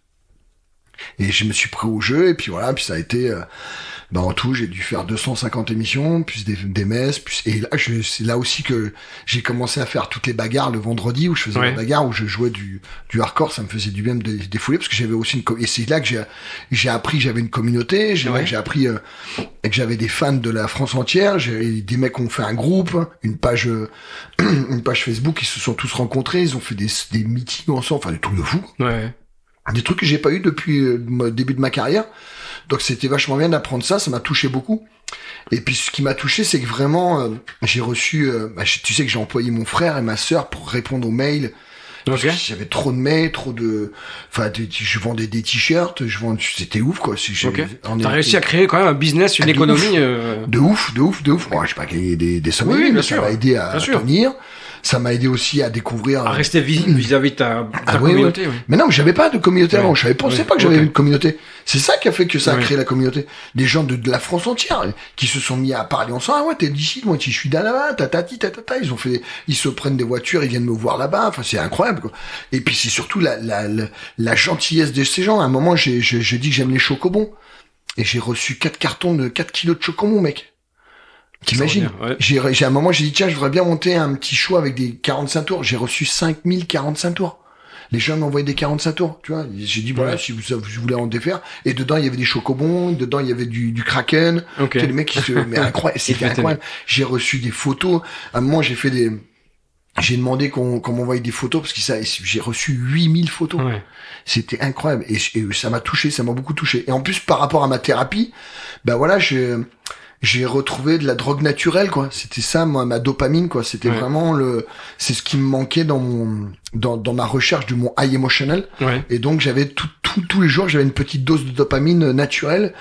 Donc, ça m'a aidé à soigner ma thérapie, à soigner tous mes excès et tout toutes mes addictions que j'avais tout doucement mis en place après toutes ces années où j'étais pris au piège, et ça m'a vraiment aidé. Donc j'ai toujours remercié tous les jours.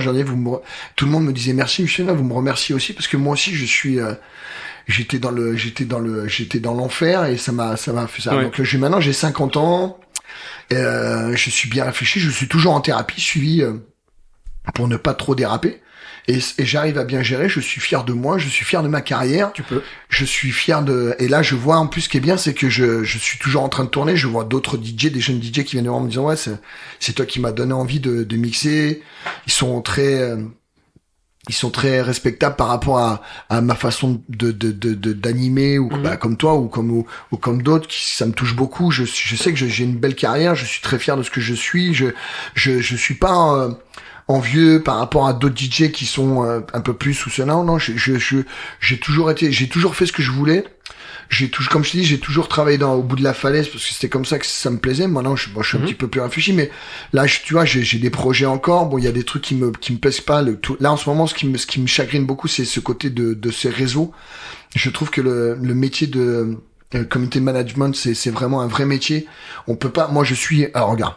J'allais te demander, alors je peux quand même poser une question. Ouais. Alors comment tu vis cette justement période de réseaux sociaux, parce que toi tu es forcément d'une autre génération où il n'y avait pas les réseaux. Non mais j'y arrive, moi, tu vois. Et maintenant comment tu vis ça maintenant, l'explosion des réseaux, et aujourd'hui il y a pas une dépendance, mais on en a besoin, on est obligé de passer par là. Comment tu vis ça du coup alors? Ben je sais pas si on a une dépendance, ça crée la dépendance, c'est sûr. Je pense oui qu'effectivement on est noyé dans l'actualité. Et donc, il faut être un petit peu original pour sortir de cette actualité. Je suis un mec original. Le problème, c'est que je sais pas à quelle heure je pourrais être original. J'ai de la matière. Je suis quelqu'un. Voilà. Maintenant, je sais que le métier de poster à cette heure-là, parce qu'il y a des règles, et je les ai pas, moi, ces règles-là. Et j'ai pas envie de les savoir. Donc, c'est pour ça que je me démerde pas mal, parce que je suis quand même, là, en ce moment, j'arrive à communiquer à ceux qui veulent le communiquer. Je sais qu'il y a des gens je vois des phrases qui me disent, c'est quand que t'es au Cap d'Agde? Mais j'y étais hier, mec. Tu vois, j'y ai toujours. J'y suis plus là, mais ou ailleurs. Il y a des gens, ils voient pas, ils savent pas lire, ils savent pas écrire. Ils sont là, ils voient rien, ils voient tout passer, mais ils enregistrent rien. Donc je sais que moi ça va me saouler, et c'est ça qui me saoule. Alors après que c'est devenu un métier, je comprends tout à fait. Moi, quand sur mon CV, c'est marqué depuis 1988 DJ. J'ai sais faire que ça. J'ai fait sur mon CV, il y a qu'un mot, DJ. Par contre, entre parenthèses, il y a auteur, compositeur, interprète, producteur, vidéo, clipper, manager. Moi aussi, je dis DJ, je sais faire que ça, mais en fait, non. On est d'accord. Oui, bien sûr. Et nous, on a appris, on est né avec Facebook. Enfin, pas nous. Nous, on n'est pas nés. Mais nous, on a vu naître Facebook. Et donc, on s'est mis, on a commencé à poster. C'est nous qui avons pris, c'est grâce à nous que Facebook a les couilles blindées. Parce que nous, on a donné la matière. Et c'est Facebook à un moment qui dit, bah, si vous voulez, pour faire mieux, bah, vous pouvez, commenter mettre une photo à cette heure-là, tatati. Et donc, on a suivi. Sauf qu'à un moment, ça nous dépasse. Et en plus, maintenant, bah voilà, j'ai envie, et comme je t'ai dit, je te le redis, j'ai aussi l'essentiel. Je voudrais passer un peu plus de temps avec ma femme, mon fils, et que je sais que moi, le téléphone, tu vois, en ce moment, je me bataille avec mon fils de 13 ans, qui est constamment en train de vouloir être sur l'écran, ou sur le téléphone, ou sur un PC, et que je sais que c'est pas ça la vie. La vie, c'est de se balader, la vie, c'est de voir les oiseaux qui chantent, la vie, c'est de manger une gaufre, tu vois, sur la plage, se baigner, ou autre, ce que j'essaye de faire. Moi, j'ai pas beaucoup de centres d'intérêt. On fait de la musique avec mon fils est pianiste. Là, il va se mettre à la basse. Tu vois, on essaie il fait du dessin. J'essaie de lui donner des choses concrètes, quoi. Que les virtuels, bon, c'est bien. Après, je sais qu'il aime bien aussi, faire du dessin sur le PC. Il y a des outils, mais c'est le côté de cet écran, le côté virtuel. Là, il joue avec ses potes sur des comme Fortnite et trucs comme ça. Mais c'est pas ça la vie. Je veux pas que ce soit un no life, quoi. Et parce que c'est vraiment pas ça l'essentiel. Alors je sais qu'il y en a qui sont comme ça. L'éducation des enfants, c'est comme ça. Comme la musique. Moi, mon fils, il écoute pas la musique d'aujourd'hui, ou s'il écoute de la musique d'aujourd'hui, elle est choisie, et il est vachement, il a compris que, bon, bah, les trucs de wesh wesh machin, dire nique ta mère, laisse ma mère tranquille, putain. Toi, s'il te plaît. Oh, elle a rien fait ta mère. En plus, si tu veux niquer ma mère, tu verras la tête de ma mère, je te jure. Là, tu vas, vas-y, niquer ma mère. Vas-y, va voir, tu verras. C'est quoi ton regard par rapport à, ton ressenti par rapport à la nouvelle génération de DJ, justement? Ben, le problème de mon ressenti, ça a toujours été comme ça. Il y a des DJ qui se cassent le cul à faire leurs edits. Il y a des DJ qui se cassent le cul à mélanger des choses. Tous ces gens-là, c'est des gens que je respecte beaucoup, parce que ils sont pas là que pour passer des disques. Tu vois? Et il y a d'autres DJ ils en ont rien à foutre, qui prennent le top 40, en plus le top 40 de merde, et qui sont là à la suite comme ça, et qui passent 3 fois le même morceau comme ça. Et il y a ça, on a été pourris par ces mecs-là. Mais moi, ça m'arrange. Parce que tant qu'il y aura des idiots comme ça, il y aura des mecs comme moi. Okay. Tu vois, si on serait tous comme moi, j'aurais plus de travail. Okay. Tu vois. Donc moi, ça m'arrange. Plus vous êtes nuls, les gars, plus je me gave. Continuez à faire de la merde, je serai là. J'étais là avant, je serai là maintenant, et je serai là après. Parole de tonton DJ Fou. Voilà, tonton Fou. Si on est 2 heures, ça fait 2 heures qu'on y est là. Pas encore. Une heure, on avait dit 40 minutes. Mais si tu pouvais recroiser le DJ Rambo du début, si tu pouvais maintenant faire un saut en arrière, qu'est-ce que tu lui dirais? Ah, change rien. Non, franchement, je suis, comme je t'ai dit, alors c'est très, très, très, très égocentrique peut-être, je sais pas, mais je suis très fier de ce que je suis. Je suis parti, mon père est mort, j'avais 11 ans, ma mère, elle a fait 200 tentatives de suicide. J'étais dans la merde, j'étais parti pour faire de la grosse merde. J'avais frappé un prof, j'étais à 2 doigts de prendre de la maison de correction, de la prison pour 5 ans. Et ça va, là. Tu vois, j'ai 50 ans, j'ai 2 enfants, j'ai une femme adorable, ça fait 20 ans que je suis avec. J'ai une maison, tu vois, j'ai pas de Ferrari, je m'en fous, hein. Tu vois, j'ai pas besoin de gagner beaucoup d'argent, je suis bien comme je suis très fier de ce que je suis, et encore, même maintenant, là, j'étais en train de me dire, putain, ça s'arrête quand, quoi? Parce que moi, j'étais persuadé que ça allait s'arrêter.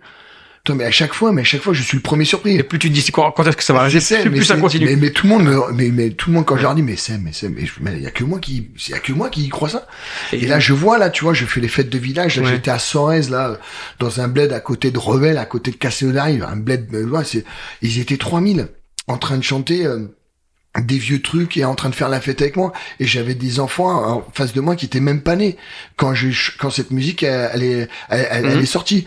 On a quand même un espèce de patrimoine musical qui est vachement important, et moi je suis là pour le garant. Voilà, exactement. Le garant. Et donc là j'ai monté un spectacle, un show, c'est moi j'appelle ça, où je fais danser la mère, la fille, la grand-mère en même temps. Très fort. Et elle te regarde en disant merci, j'ai passé un moment avec ma petite fille et j'ai passé un moment avec ma mère.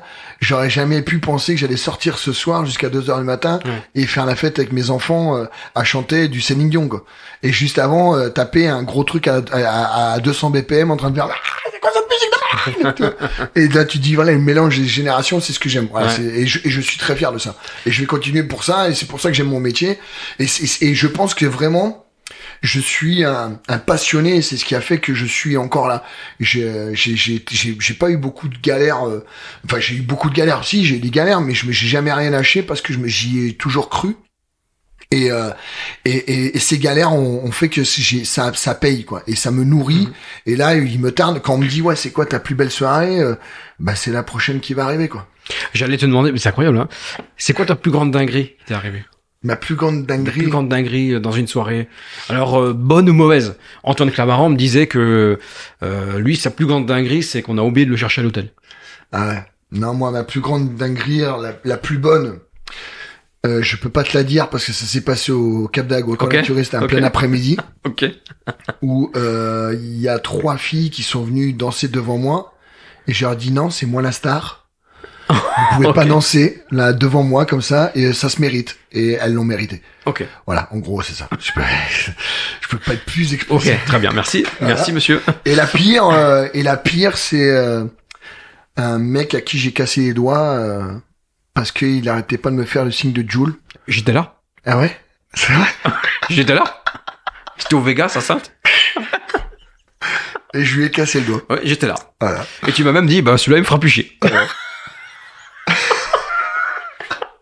Je me rappelle plus que t'étais là. Si, j'étais là. C'était au Vegas à Sainte, et on a fait l'anniversaire du Vegas pendant 2 jours. On était ensemble. Et donc toi tu étais dans une salle, dans la grande salle, moi j'étais dans une salle à côté. T'étais dans la piscine. Et ouais, j'étais dans la piscine dehors. Et puis j'arrive, et j'y dis ça va Seb, et puis il me dit parce qu'on était là-bas le vendredi et le samedi, c'était le samedi. Et il me dit il y a un mec qui me fait chier, il me fait les signes de Joule depuis le début de la soirée, je vais lui péter le doigt. Et puis je dis quand même pas, arrête. Il me dit si il me fait chier. Et puis d'un coup il a continué, et puis il lui a écarté les doigts, et et voilà. Non, il m'a dit celui-là il me fera plus chier. Il l'a pris devant la cabine, il est monté, tu vois, il me les a mis dans le nez, quoi. C'était vraiment, je voyais que il me cherchait la merde.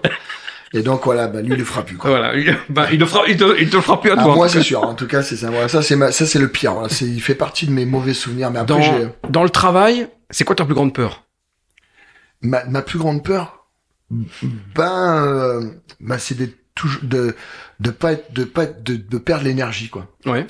En plus, alors je suis j'ai toujours été stressé par rapport à toujours faire le boulot comme, alors tu vois, il y a des endroits où je travaille pas, des boîtes, des clubs qui me prennent pas parce qu'ils ont peur, ils ont des idées sur moi en pensant que je suis incontrôlable, j'ai une réputation de fou, forcément je m'appelle DJ Fou, mais je n'ai jamais annulé une prestation, j'ai toujours assumé ma prestation.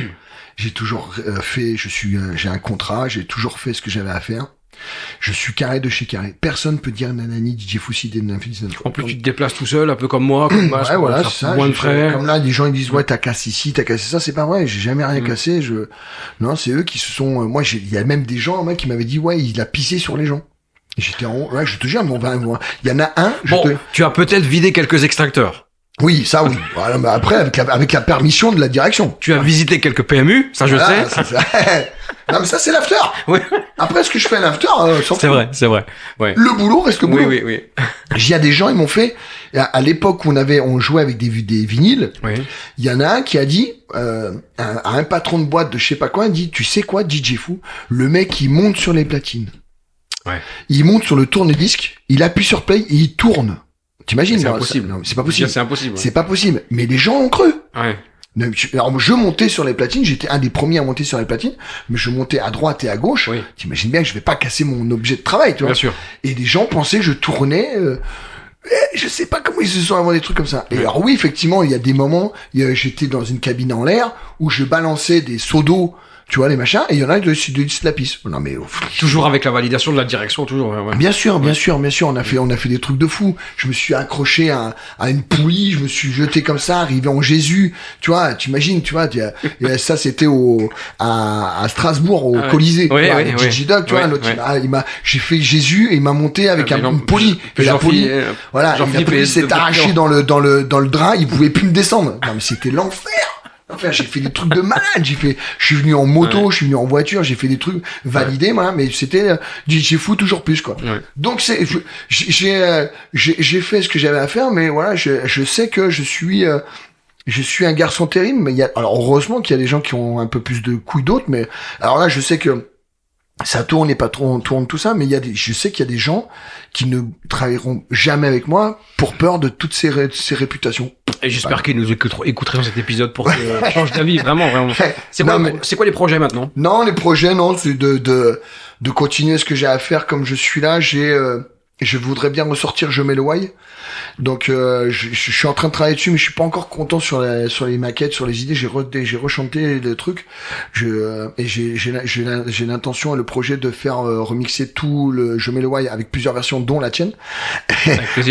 En version ragaton comme ça me fait me faire rigoler. Avec plaisir. Et à tous mes potes, que ça soit du hardcore ou de la dance ou de la house ou du hip hop, je voudrais faire tout un album comme ça. C'est pas un album, ce sera disposé sur mon SoundCloud gratuit. Comme je t'expliquais, je voudrais plus faire payer ma musique, ça sert plus à rien de faire payer la musique parce que on gagne plus beaucoup d'argent, mais par contre ça donne de la visibilité et surtout voilà, ça c'est pour faire plaisir. Voilà, moi je mets le why, j'ai gagné de l'argent avec. Là c'est pour juste dire que je suis encore là et c'est fait 20 ans que ça dure. Et voilà. Donc alors je sais pas quand est-ce que ça va s'arrêter, mais en plus moi mes projets je voudrais bien me monter une petite paillote au bord de l'eau pour ma retraite et passer de la bonne musique dedans. Voilà, en début de soirée jusqu'à 2h du matin, ça donc me plaît. T'es plus fermé à avoir un établissement, un jour à toi. Non, même pas sûr que ce soit moi. Non, que je sois DJ dans un truc où je suis cool, où je puisse profiter un petit peu du temps. Et je sais que là, mon fils, là, maintenant, il a 13 ans, dans 3-4 ans, il va partir, ma femme va être plus détendue. Donc j'aurais profité de ça, tranquille. Non, mais après, voilà. Après, je te dis ça, et peut-être que dans 2 ans, elle me propose un truc de ouf, et je dis, mais, non, pour l'instant, j'ai pas de projet. Ouais, okay. Le projet sur la comète, c'est de continuer. Je sais qu'au Conaturiste, j'ai ma place, les gens m'aiment bien comme ça. Bon, je t'avoue que c'est de plus en plus fatigant. J'avoue que là, tu vois, je suis là. En plus, là, on en fait l'interview, on est en pleine saison. Là, j'attaque, là, à partir de demain, je suis 14 jours non-stop. En plus, dedans, c'est la feria de Dax. Donc, je te raconte pas, il y a des grosses soirées, là, qui va. Donc, j'ai de la route, j'ai des nuits, très courtes. Ça va être compliqué pour moi. Voilà, ça va être compliqué pour moi, mais bon, voilà, je sais qu'après au mois de septembre, je vais pouvoir me reposer. C'est bon. Après, voilà, je suis pas un grand travailleur, mais quand j'y suis, quoi. Tu vois, comme je te disais, je veux pas avoir la vie je suis très content pour DJ Benz que j'ai vu, moi. DJ Benz, je l'ai connu petit, quoi. Là, je vois ce qu'il est devenu. Putain, c'est super. Il a transformé le coup, machin, tout ça. Bon, après, voilà, il a une équipe avec lui, tout ça, mais voilà, sa vie, voilà, il a pas de vie, quoi. Tu vois, il va la donner à sa communauté, il va faire ce qu'il a à faire, il prend son pognon, c'est bien, c'est super. Moi, c'est bon. Je l'ai fait et ça me va. Et je suis très heureux comme ça. Alors, je sais pas ce qui va être dans l'avenir, mais s'il faut que je change de métier, je changerai de métier aussi, je m'en fous. Mais je sais que je serai DJ toute ma vie. Donc, et je sais qu'à un moment, il y aura un mec qui me dira, bah tiens Seb, je veux que ça soit toi qui passe de la musique. Et l'événementiel, tout ça, mariage, tout ça. Bah de plus en plus, on me propose ça. Alors comme j'ai dit, je veux pas faire tout le mariage, je veux être la cerise sur le gâteau. Donc là j'ai quelques demandes où il y a une dame qui voudrait que je marie sa fille. Et je lui dis écoute, prends un prestataire avant-après et pour faire tout ce qui est vin d'honneur, musique, machin, patati patata. Et au moment où ça va péter, bah moi j'y arrive et je suis la cerise sur la tarte aux pommes. Tu vois. La cerise sur d'abord, moi je sais pas comment on dit, la sur le gâteau. La cerise sur le gâteau. Bon Seb, 1h20. Pas trop mal. C'est pas mal, mais écoute, j'espère que ça sera intéressant pour tes auditeurs. En tout cas, moi j'ai kiffé vraiment beaucoup. Écoute, moi aussi, merci. C'était cool. Merci beaucoup, Seb, d'avoir accepté l'invitation. Merci à toi aussi. Merci à toutes et à tous. À très bientôt pour un nouvel épisode. Merci d'avoir écouté ce nouvel épisode de DJ le podcast. J'espère que vous avez passé un moment inspirant ou tout simplement divertissant. Pour soutenir complètement le programme, je compte sur vous pour liker cet épisode ou tout simplement vous abonner au podcast. C'était Alex Dacosta et c'était DJ le podcast.